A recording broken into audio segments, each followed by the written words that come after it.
Assalamualaikum warahmatullahi wabarakatuh. Ustaz, bahwa di dalam surat Ibrahim ayat 14 itu dikatakan bahwa nanti setan itu akan dihujat oleh penghuni neraka, dan setan akan membela diri bahwa kenapa kamu ikut ajakan, saya cuma mengajak gitu. Pertanyaan saya adalah bagaimana proses setan itu menggoda manusia, proses penggodaannya ke fulan A katakanlah, dan di fulan A dia berhasil menggoda, tetapi ke fulan B nggak berhasil menggoda. Bagaimana kita punya kiat atau pedoman atau prinsip atau mungkin perlindungan pada Allah untuk ini? Terima kasih. Quran surah ke-15 ayat 40. Ya, silakan dicatat atau nanti langsung dibuka mushafnya. Surah 15 itu surah apa? Al-Hijr. Apa artinya Al-Hijr? Kalau batu hajar, ya kan? Kalau batunya disusun menjadi semacam sekat, baru bentuk benteng, ya kan? Membentuk satu ruang seperti benteng, itu hijr namanya. Kalau ruangnya sudah rapi disebut hujrah. Karena itu kamar disebut hujrah. Kalau kamarnya sudah agak banyak, maka disebut dengan bait. Kalau tempat istirahat sementara disebut manzil. Karena itu residensnya ambassador itu disebutnya manzil dalam bahasa Arab, ya, karena tempat singgahnya sementara. Hijr itu asalnya benteng. Jadi ada orang-orang yang punya benteng, yang dengan benteng atau perisai itu dia mampu menjaga dirinya dari godaan-godaan setan. Intinya setan nggak tembus. Dia mau goda dari depan, dari belakang, dari kanan, dari kiri, tapi nggak tembus. Ya, maka intinya di ayat ke-40 itu pengakuan setan sendiri, Pak. Setan sendiri yang menyampaikan di hadapan Allah Subhanahu wa taala. Nanti statementnya ada di beberapa tempat seperti di An-Nisa, di Al-A'raf, dan puncaknya di Al-Hijr. Nah, di Al-A'raf kita temukan dia katakan akan aku goda dari depan, belakang, kanan, kiri. Di An-Nisa aku akan ambil bagian tertentu dari manusia untuk aku provokasi, kan? Kemudian puncaknya di Al-Hijr. Saat masuk ayat 40, illa ibadaka minhumul mukhlasin. Ada di situ? Ya. Nah, di antara sekian hamba itu yang digoda, ada yang nggak bisa aku tembus. Ada yang nggak bisa setan tembus. Siapa itu? Pertama punya sifat ibad. Ya kan? Punya sifat apa? Ibad. Apa itu ibad? Ibad itu jamak dari kata abdun. Jamaknya disebut dengan ibadun. Abdun itu singkatnya hamba yang mengoptimalkan ibadah. Para nabi, rasul, ketika ibadahnya optimal, itu dipanggilnya bukan dengan nabi lagi, dengan abdun. Rasulullah SAW saat diisrakan, saking tingginya ibadahnya, diisrakan oleh Allah. Panggilannya bukan rasul, bukan nabi, tapi abdun. Quran surah ke-17 ayat 1 itu, subhanalladzi asra bi abdihi. Nabi Zakaria saat meminta keturunan pada Allah dan meningkat ibadahnya, kan sering sholat, mendekat pada Allah, taqarrub, itu dipanggilnya abdun. Quran surah ke-19 tuh ayat 2, dzikra rahmati rabbika abdahu Zakaria. Kan? Nabi Daud, Nabi Sulaiman sama. Ni'mal abdu innahu awwab. Jadi dipanggilnya abdun, abdun, abdun. Jamak dari kata abdun itu ibad. Ya, akumulasinya. Jadi Allah tidak hanya memberikan kesempatan kepada seorang nabi atau rasul untuk mengoptimalkan ibadah. Yang bukan nabi dan rasul pun diberi kesempatan meningkatkan ibadah. Walau statusnya berbeda, kemampuannya tak sama. Tapi dia berpeluang mendapatkan satu nama di sisi Allah, namanya siapa? Ibadun. Ya, jadi ketika kita mengoptimalkan ibadah itu ibad. Jenisnya dua. Yang pertama, ada orang yang beribadahnya melepaskan diri dari kesalahan. Intinya tobat dari maksiat. Nah, menghindari maksiat itu sudah ibadah. Jangan salah. Jadi bukan hanya yang ma'ruf, meninggalkan yang mungkar pun ibadah. Kan konsepnya amar ma'ruf nahi mungkar. Tadi baca Ali Imran ya kan? Tadi kan pas tarawih mulai 109, 110 kan? Coba lihat 110-nya tuh. kuntum khaira ummatin ukhrijat lin nasi ta'muruna bil wa tanhauna 'anil munkar. Jadi ada amr bin ma'ruf, nahi 'anil munkar. 104 juga sama kan waktu salat Isya tadi. Wal takum minkum ummatun yad'una ilal khair wa ya'muruna bil wa yanhauna 'anil munkar wa ulaika humul muflihun. Nah, coba tadi yang dibaca imam dihayati ya tuh, ya kan? Nah, jadi meninggalkan maksiat itu dapat pahala. Ya, ada tayangan yang nggak bagus nih, lalu kita ganti channelnya, itu dapat pahala, dituliskan. Nanti kalau mau tahu saat akan meninggal ditampakkan tuh, ya, di akhirat dibuka. Ada gambar yang nggak bagus, kita palingkan pandangan kita, itu dapat pahala. Ada tawaran korupsi, kita tolak, dapat pahala. Ditawarin untuk nyogok dapat proyek, kita tolak, dapat pahala. Awas ya. Nah, tukang-tukang yang kerja nih di sini ya. Ya, kalau ada yang nakal-nakal bisa dapat apa? Dihindari itu. Enggak ah. Takut sama Allah dilihat waktu ngambil meninggal gitu kan. Nah, itu dituliskan pahalanya tuh. Jangan salah, ada pahala. Jadi pahala itu bukan hanya dalam sholat. Bukan hanya dalam ya baca Quran. Menghindari maksiat itu ada pahalanya. Karena itu ketika seorang hamba taubat dari dosa apapun, itu bukan hanya menggugurkan dosanya, tapi mencatatkan pahala di sisi Allah. Itu ada di Quran surah ke-39 ayat 53. Dipanggilnya ibad. Qul ya ibadiyalladzina asrafu ala anfusihim la taqnatu mir rahmatillah. Katakan Muhammad SAW, viralkan pada ibad, hamba-hambaku, ya kan, yang taubat dari maksiat. Maksiatnya tingkat paling tinggi namanya israf. Jadi ada khati'atun akhta', ada dzambun, ada dzunubun, ada dzunubun ma'adzulmi, ada israfun. 5. Yang pertama akhta'a, ya, khata'un, kesalahannya khata', perbuatan dari kata akhta'a. Oke, khata'. Kalau banyak dari kata khata', khati'atun, khotoya. Kalau kita ngaku banyak salah, khotoya, ya, ada ujung kecil ya, itu pengakuan. Waktu sholat itu kita kan ngaku ya, ada salah satu doa iftitah dari 12 itu salah satunya Allahumma ba'id baini wa baina khotoya ya. Ya Allah, itu terjemahnya begini, ya Allah, saya mengakui sebelum sholat ini saya banyak dosa, banyak salah. Nah, kasih Allah yang memaafkan dan mengampuni dosa dalam bentuk khotoya itu disebut dengan al-afu namanya. Ya? Yang kedua ada dzambun. Ini kalau bangun subuh, kan besok subuh itu 4.38. Ada yang bangun 8.34. Salah nggak? Huh? Salah. Dosa nggak? Nah, belum tentu. Kalau dia kecapean malamnya, tahajudnya kecapean, tidur bangun-bangun 8.34 ya. Udah lewat sahur juga tuh. Ya, dia belum tentu dosa karena nggak sengaja, cuman tetap salah, ya kan? Maka itu khata namanya. Akhta'a, sifat Allah yang memaafkan, mengampuni itu disebut al-afu. Kalau dia sengaja meninggalkan subuh, dosa nggak? Dosa. Nah, namanya berubah dari khata jadi dzambun. Allah pun tidak menginginkan hambanya punya dosa. Lahir bersih kok pulang kotor. Lahirnya kan bersih, makanya orang ketawa kan. Coba ada nggak? Ada anak lahir, ibunya nangis, ada nggak? Bapaknya nangis, tetangganya nangis, nggak ada. Yang ada ketawa, anaknya nangis, orang menyambut ketawa. Kok bisa pulangnya kotor? Lahir bersih, pulang pun bersih lagi. Karena itu Allah tidak menginginkan ada orang pulang dengan dosa, maka diturunkan sifat kedua namanya ghafir, mengampuni dzambun. Bahkan ada surahnya surah Ghafir, surah Al-Mu'min, surah ke-40. Lihat ayat ketiga. Ghafiridz dzambi wa qabilit taubi. Ghafir pasangannya dzambun. Udah nggak sholat subuh, ngajak temennya nggak sholat subuh juga.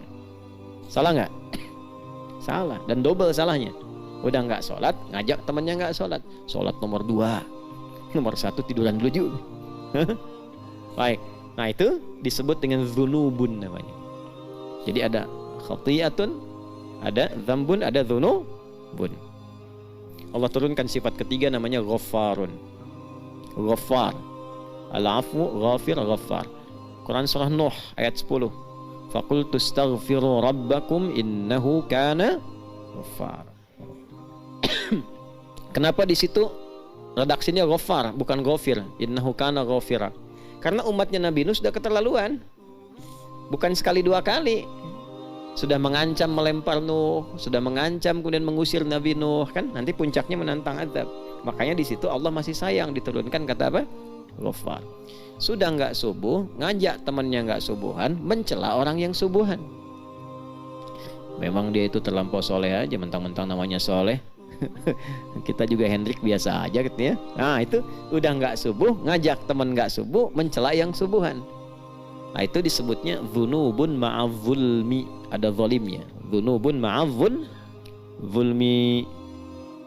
udah zalim ya, kemudian dosa berlipat. Itu contohnya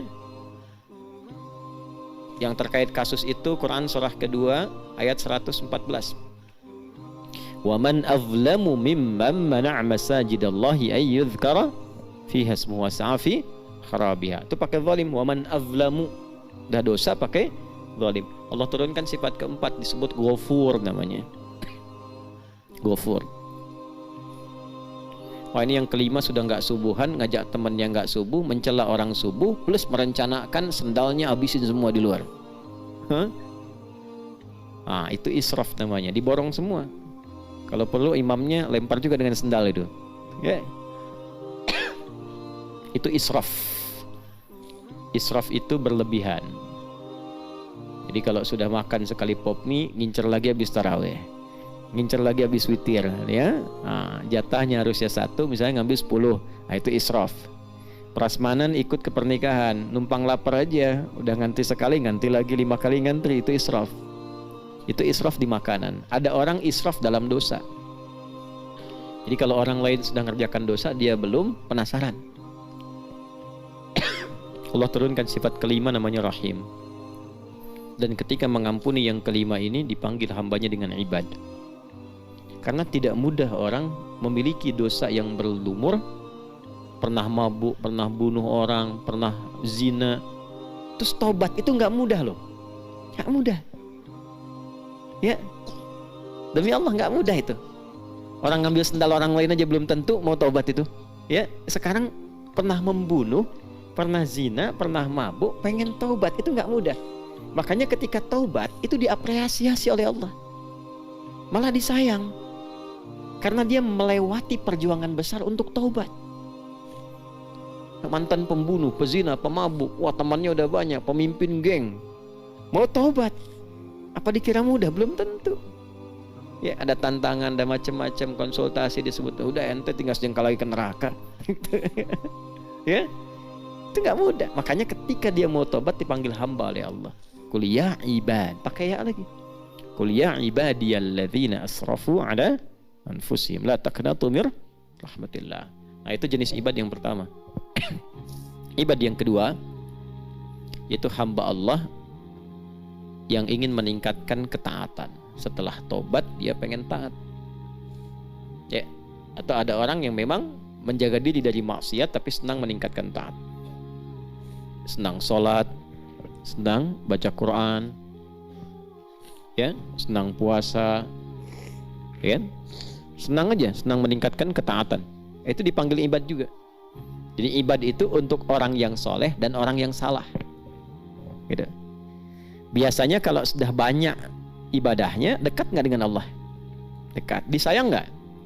Nah, kalau sifat Allah yang menyayangi hamba di dunia namanya apa? Rahman. Makanya kulidullaha awidur Rahman. Karena itu bagi hamba yang taat ini yang sudah meningkat ibadahnya, ibadnya ditambah dengan Rahman. Ya surat Al-Furqan, wa ibadur rahmanil ladzina yamshuna 'alal ardi hauna wa idza khatabahumul jahiluna qalu salama. Nah, kita di Ramadan ini diminta oleh Allah meningkatkan diri menjadi ibad. Kalau banyak maksiat, banyak tobat. Kalau bisa menjaga diri dari maksiat, tingkatkan taat sehingga naik status jadi ibad. Kalau sudah jadi ibad belum minta langsung dijawab. Karena Allah tahu kalau hamba itu meningkatkan taat pasti ada maunya. Pasti minta. Makanya sebelum minta dijawab, dan jawabannya pakai ibad. Di ayat paket puasa di 186. Paket puasa itu kan 183 sampai 187 di Al-Baqarah. 186-nya ada kalimat ibad di situ. Wa idza sa'alaka ibadi anni fa inni qarib ujibu da'watad da'i idza da'an. Teruskan. Ibad sifatnya kan menjawab terus kan, seruan Allah, taat kan? Falyastajibu li wal yu'minu la'allahum yashkurun. Nah, itu ibad dulu tuh. Tapi jadi ibad saja setan masih tembus, Pak. Nah, buktinya antum sholat tadi masih digoda setan kan? Ya. Ada nggak rasanya kan? Kebawa-bawa, kebayang-bayang, kelupa-lupa gitu kan? Masih tembus tuh. Maka bagaimana caranya supaya setan yang goda itu kita perketat celah untuk godaannya, supaya minimal celah-celahnya ditutup, lama-lama nggak mempan menggoda. Ya, maka naikkan statusnya bukan hanya ibad tapi berusaha untuk ikhlas. Berusaha untuk apa? Ikhlas. Makanya prosesnya disebut ibadah, kemudian usahanya disebut dengan mukhlis. Maka muncullah surah ke-98 Al-Baqarah ayat ke-5. Wa ma umiru illa liya'budullaha mukhlishina lahuddin.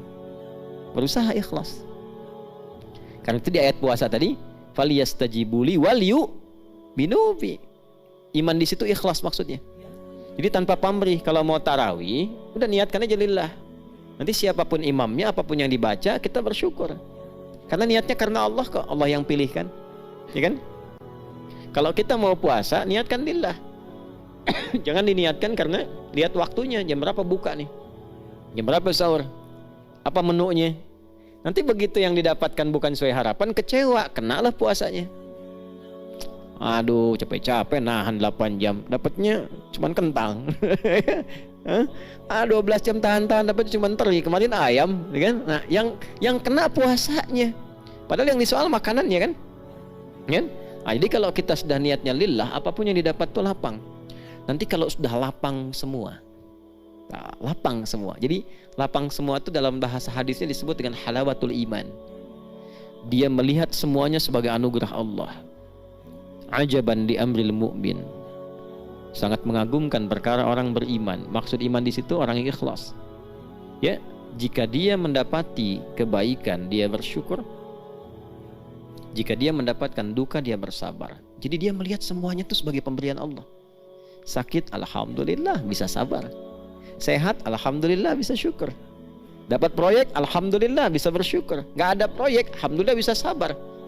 Toh dengan belum adanya proyek saya bisa ngaji, saya bisa tahajud, bisa sholat, bisa doa. Kan? Begitu dapat proyek, alhamdulillah bisa sedekah.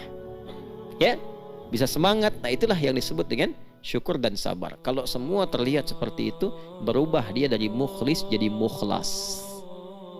Hasilnya tuh mukhlas. Pak Mukhlas, bapak yang berhasil ikhlas. Pak Mukhlis, bapak yang berusaha ikhlas. Ya kan? Masjid Al-Ikhlas, masjid yang mendidik kita supaya punya sifat ikhlas. Jelas ya? Itulah mukhlis dan mukhlas. Kalau sudah mukhlas, susah setan menggoda. Tapi mukhlasnya harus punya sifat ibad. Sebab kalaupun namanya mukhlas gak punya sifat ibad, susah. Jelas ya? Nah, jadi yang tadi saya ingin sampaikan, pertanyaan Bapak tadi, bagaimana kita bisa menekan celah-celah setan itu untuk menggoda?